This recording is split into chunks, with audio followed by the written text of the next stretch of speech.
Sambil-sambil saya nak minum malt coklat sambil kokos sebentar saja lagi. Kita nak saksikan terlebih dahulu cerita pagi di negeri Sabah bersama dengan Magdalena De Paul, iaitu berkenaan belia prihatin We Believe Together. Sama-sama kita saksikan.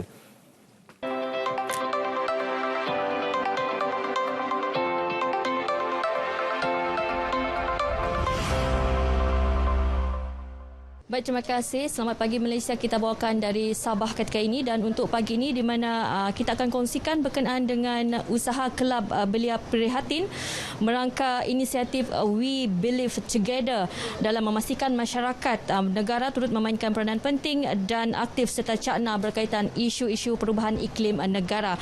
Baik, bersama dengan saya pada pagi ini itu Luqman Hakim Mazim, iaitu Presiden Pengasas Kelab Belia Prihatin. Baik, terima kasih Encik Luqman kerana sudi meluangkan masa bersama-sama dengan kami untuk Selamat Pagi Malaysia dalam cerita Pagi Sabah pada pagi ini.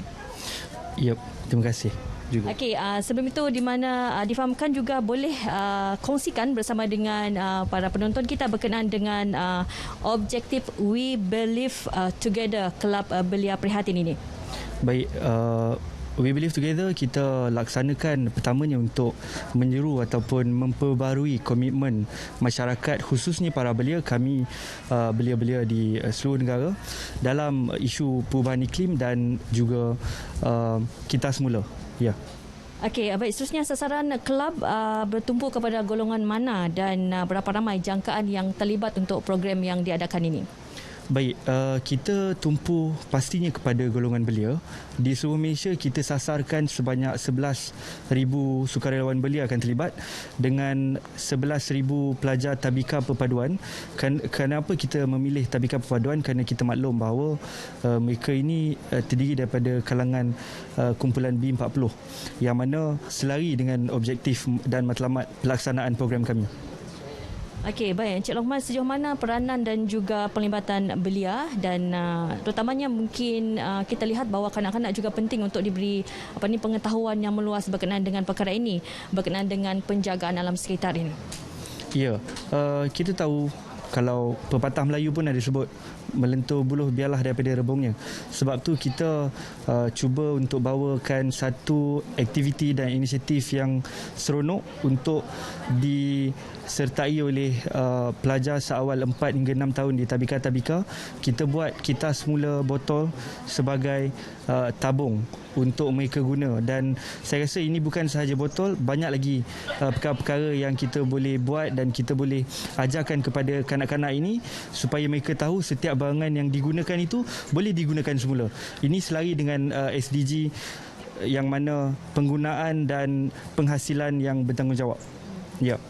Okey, baik. Apa perancangan dan juga harapan di masa hadapan berkenaan dengan program ini agar lebih berjaya dan juga membuktikan bahawa di mana kita boleh memberi sesuatu yang terbaik kepada negara kita?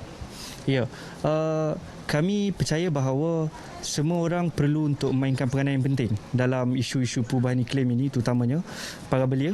Pastinya kita boleh tanam satu pokok, dua pokok, tak kira pokok apa yang kita tanam, tapi yang pasti adalah usaha dan komitmen kita terhadap perubahan iklim itu yang mesti ditunjukkan. Kerajaan pun ada menyasarkan 100 juta pokok menjelang 2025 kan. So kalau semua rakyat Malaysia ambil kerjasama untuk tanam pokok, saya rasa sasaran ini pastinya kita boleh capai dalam masa terdekat. Okey, baik. Terima kasih sekali lagi Encik Luqman. Di mana kerjasama dan juga usaha yang baik perlu diperluaskan kerana yang dapat memberikan impak yang positif kepada iklim di negara kita. Baik, bukan hanya sekadar sebagai tugasan para belia sahaja, tetapi adalah tanggungjawab kita sebagai masyarakat. Dan sekian untuk cerita Pagi Sabah pada kali ini. Magdalena De Paul, RTM, kembali kepada rakan tugas di Angkasa Puri. Silakan. Baiklah.